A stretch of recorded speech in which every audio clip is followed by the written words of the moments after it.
ഈശോ മിശിഹായ്ക്ക് സ്തുതിയായിരിക്കട്ടെ. ഇന്നേ ദിവസം നമ്മൾ ചിന്തിക്കുന്ന തിരുവേന ഭാഗം വിശുദ്ധ പൗലോസ്ലീഹ എഫെസുസാർക്ക് എഴുതിയ ലേഖനം 5-ാം അധ്യായം അതിൻ്റെ 22 മുതൽ 33 വരെയുള്ള തിരുവചനങ്ങളാണ്. ഭർത്താക്കന്മാർ, ഭാര്യമാരെ നിങ്ങൾ കർത്താവിന് എന്ന പോലെ ഭർത്താക്കന്മാർക്ക് വിധേയരായുവിൻ. എന്തെന്നാൽ ക്രിസ്തു തൻ്റെ ശരീരമായ സഭയുടെ ശിരസ്സായിരിക്കുന്നത് പോലെ ഭർത്താവ് ഭാര്യയുടെ ശിരസ്സാണ്. ക്രിസ്തു തന്നെയാണ് ശരീരത്തിൻ്റെ രക്ഷകനും. സഭ ക്രിസ്തുവിന് ആയിരിക്കുന്നത് പോലെ ഭാര്യമാർ എല്ലാ കാര്യങ്ങളിലും ഭർത്താക്കന്മാർക്ക് വിധേയരായിരിക്കണം. ഭർത്താക്കന്മാരെ, ക്രിസ്തു സഭയെ സ്നേഹിക്കുകയും അവളെ വിശുദ്ധീകരിക്കാൻ വേണ്ടി തന്നെ സമർപ്പിക്കുകയും ചെയ്തതുപോലെ നിങ്ങൾ ഭാര്യമാരെ സ്നേഹിക്കണം. അവൻ സഭയെ വിശുദ്ധീകരിക്കുന്നതിന് ജലം കൊണ്ട് കഴുകി വചനത്താൽ വെണ്മയുള്ളതാക്കി. ഇത് അവളെ കരയോ ചുളിവോ മറ്റു കുറവുകളോ ഇല്ലാത്ത മഹത്വപൂർണ്ണയായി തനിക്ക് തന്നെ പ്രതിഷ്ഠിക്കുന്നതിനും അവൾ കളങ്കരഹിതയും പരിശുദ്ധയുമായിരിക്കുന്നതിനും വേണ്ടിയാണ്. അതുപോലെ തന്നെ ഭർത്താക്കന്മാർ ഭാര്യമാരെ സ്വന്തം ശരീരത്തെ എന്ന പോലെ സ്നേഹിക്കണം. ഭാര്യയെ സ്നേഹിക്കുന്നവൻ തന്നെയാണ് സ്നേഹിക്കുന്നത്. ആരും ഒരിക്കലും സ്വന്തം ശരീരത്തെ വെറുക്കുന്നില്ലല്ലോ. ക്രിസ്തു സഭയെ എന്ന പോലെ അവൻ അതിനെ പരിപോഷിപ്പിക്കുകയും പരിപാലിക്കുകയും ചെയ്യുന്നു. എന്തെന്നാൽ നാം അവൻ്റെ ശരീരത്തിലെ അവയവങ്ങളാണ്. ഇക്കാരണത്താൽ പുരുഷൻ പിതാവിനെയും മാതാവിനെയും വിട്ട് ഭാര്യയോട് ചേരും, അവർ രണ്ടുപേരും ഒന്നാവുകയും ചെയ്യും. ഇതൊരു വലിയ രഹസ്യമാണ്. സഭയോടും ക്രിസ്തുവിനോടും ബന്ധപ്പെടുത്തിയാണ് ഞാൻ ഇത് പറയുന്നത്. ചുരുക്കത്തിൽ നിങ്ങളിൽ ഓരോ വ്യക്തിയും തന്നെ പോലെ തന്നെ ഭാര്യയെ സ്നേഹിക്കണം. ഭാര്യയാകട്ടെ ഭർത്താവിനെ ബഹുമാനിക്കുകയും വേണം. Praise the Lord. പരമകാരുണ്യവാനായ കർത്താവ് നമ്മളോട് പറയാനുള്ള കാര്യങ്ങളെല്ലാം വിശുദ്ധ പൗലോസ് അപ്പസ്തലനിലൂടെ വളരെ വ്യക്തമായിട്ട് കുടുംബജീവിതത്തെക്കുറിച്ച് പറഞ്ഞിരിക്കുക. ഭർത്താക്കന്മാർ സ്നേഹത്തിൽ അധിഷ്ഠിതമായി ജീവിതം കഴിക്കണം. പരസ്പരം ആഴമായ സ്നേഹം. അവർ പരസ്പരം സ്നേഹിക്കണം. അങ്ങനെ കുഞ്ഞുങ്ങൾക്ക് ജന്മം കൊടുക്കണം. അപ്പോൾ ആ കുഞ്ഞുങ്ങളും സ്നേഹമുള്ള കുഞ്ഞുങ്ങളായി വരും. കർത്താവിന് സ്വീകാര്യരായ ഒരു മനുഷ്യരായി നമ്മൾ ഈ ഭൂമിയിൽ ജീവിക്കണം. നമ്മുടെ ജീവിതം കണ്ടു വേണം നമ്മുടെ കുഞ്ഞുങ്ങൾ വളരാൻ. ഭർത്താക്കന്മാർ എങ്ങനെ ജീവിക്കുന്നോ അതുപോലെ ഇരിക്കും വരും തലമുറകൾ അനുഗ്രഹമായി തീരാൻ. സ്നേഹത്തിൽ അധിഷ്ഠിതമായ ഒരു ജീവിതം കഴിക്കണം. അത് ഈശോയോട് ചേർന്ന് വേണം. അതാണ് നമ്മൾ ആദ്യമായിട്ട് ചിന്തിക്കേണ്ടത്. 1-ാം സ്ഥാനം നമ്മുടെ കർത്താവിന് കൊടുക്കണം. 2-ാം സ്ഥാനം ജീവിത പങ്കാളിക്ക് കൊടുക്കണം. അങ്ങനെ ജീവിതം കഴിച്ച് മുന്നോട്ട് പോകുമ്പോൾ സർവശക്തനായ കർത്താവ് നമ്മുടെ കുടുംബത്തെ അനുഗ്രഹിക്കും. മറ്റൊരു തിരുവചന ഭാഗം കൂടെ നമുക്ക് ശ്രദ്ധിക്കാം. എഫെസുസാർക്ക് എഴുതിയ ലേഖനത്തിൽ തന്നെ 5-ാം അധ്യായം 1 മുതൽ 5 വരെയുള്ള തിരുവചനങ്ങൾ. ദൈവത്തെ അനുകരിക്കുക. വത്സല മക്കളെ പോലെ നിങ്ങൾ ദൈവത്തെ അനുകരിക്കുന്നവരാകുവിൻ. ക്രിസ്തു നിങ്ങളെ സ്നേഹിച്ചതുപോലെ നിങ്ങളും സ്നേഹത്തിൽ ജീവിക്കുവിൻ. അവിടുന്ന് നമുക്ക് വേണ്ടി സുലഭല കാഴ്ചയും ബലിയുമായി തന്നെ ദൈവത്തിന് സമർപ്പിച്ചു. നിങ്ങളുടെ ഇടയിൽ വ്യഭിചാരത്തിൻ്റെയും യാതൊരുവിധ അശുദ്ധിയുടെയും അത്യാഗ്രഹത്തിൻ്റെയും പേര് പോലും കേൾക്കരുത്. അങ്ങനെ വിശുദ്ധർക്ക് യോഗ്യമായ രീതിയിൽ വർത്തിക്കുവിൻ. മ്ലേച്ഛതയും വ്യർത്ഥഭാഷണവും ചാബല്യവും നമുക്ക് യോജിച്ചതല്ല. പകരം കൃതജ്ഞതാ സ്തോത്രമാണ് ഉചിതം.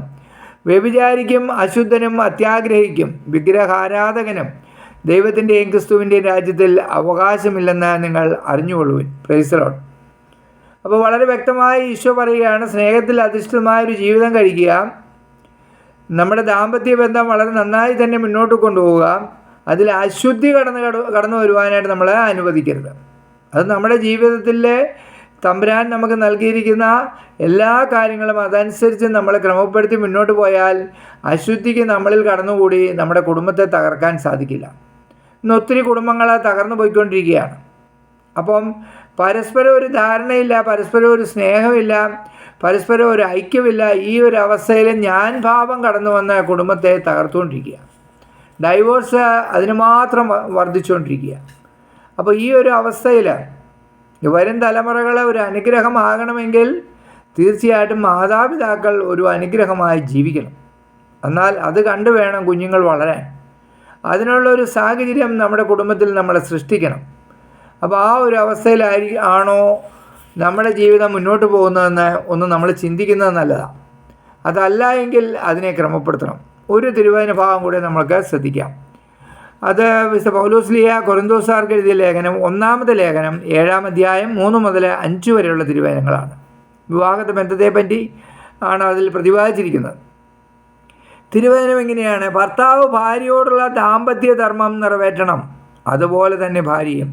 ഭാര്യയുടെ ശരീരത്തിന്മേൽ അവൾക്കല്ല അധികാരം, ഭർത്താവിനാണ്. അതുപോലെ തന്നെ ഭർത്താവിൻ്റെ ശരീരത്തിന്മേൽ അവനല്ല ഭാര്യയ്ക്കാണ് അധികാരം. പ്രാർത്ഥനാ ജീവിതത്തിനായി ഇരുവരും തീരുമാനിക്കുന്ന കുറേ കാലത്തേക്കല്ലാതെ പരസ്പരം നൽകേണ്ട അവകാശങ്ങൾ നിഷേധിക്കരുത്. അതിനുശേഷം ഒന്നിച്ചു ചേരുകയും വേണം. അല്ലാത്ത പക്ഷം നിങ്ങളുടെ സംയമനക്കുറവ് നിമിത്തം പിശാച് നിങ്ങളെ പ്രലോഭിപ്പിക്കും. Praise the Lord. കണ്ടോ, വീണ്ടും വളരെ വ്യക്തമായ മറ്റൊരു കാര്യം കൂടെ, വളരെ ഉത്തരവാദിത്വപൂർണ്ണമായ ഒരു കാര്യം കൂടി പറയുകയാണ്.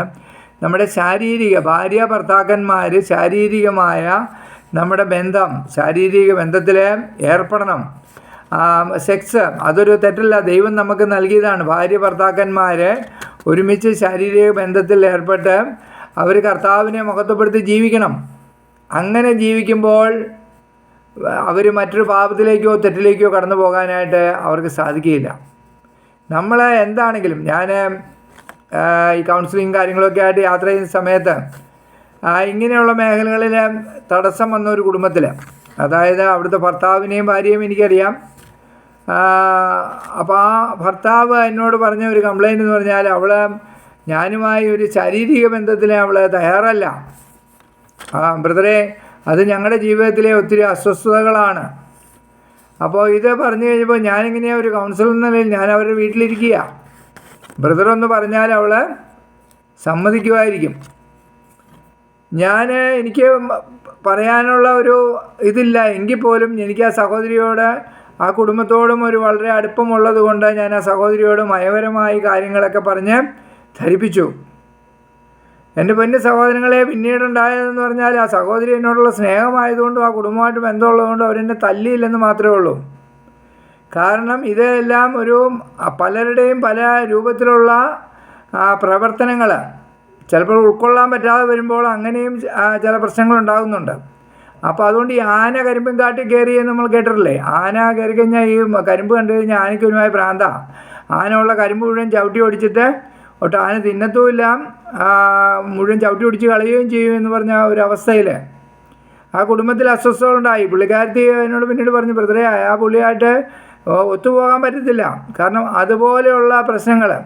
അങ്ങനെ ദൈവം എൻ്റെ പൊന്നു സഹോദരങ്ങളെ, നിങ്ങൾ അങ്ങനെയുള്ള ഒരു പ്രശ്നങ്ങളുണ്ടായിരുന്നു. ഞാൻ ഈ തിരുവചനം പറഞ്ഞു എന്ന് വെച്ച് നിങ്ങൾ എന്നെ ആക്രമിക്കുകയും ചെയ്യരുത്. പറയാതിരിക്കാൻ പറ്റത്തില്ല. കാരണം ഇത് കുടുംബജീവിതത്തിലെ ഏറ്റവും വലിയൊരു നിർണായകമായ കാര്യമാണ്. അത് നിർബന്ധമായും ഉണ്ടായിരിക്കണം. ഒരു പീരീഡ് കഴിഞ്ഞ് കഴിഞ്ഞാൽ, ഈ മെൻസസിൻ്റെയൊക്കെ പീരീഡ് കഴിഞ്ഞാൽ, ഒരു വാർദ്ധക്യം ഒരു 50-55 വയസ്സ് കഴിഞ്ഞാൽ സ്ത്രീകൾക്ക് ഇതിനോട് വലിയ താല്പര്യം ഉണ്ടാവുകയില്ല. പക്ഷേ അത് ആണെങ്കിൽ പോലും പുരുഷന് ഭർത്താവിൻ്റെ ആഗ്രഹത്തിന് അവർ രണ്ടുപേരും ഒരുപോലെ സ്നേഹത്തിൽ ഒരുമിച്ച് ചേരണം.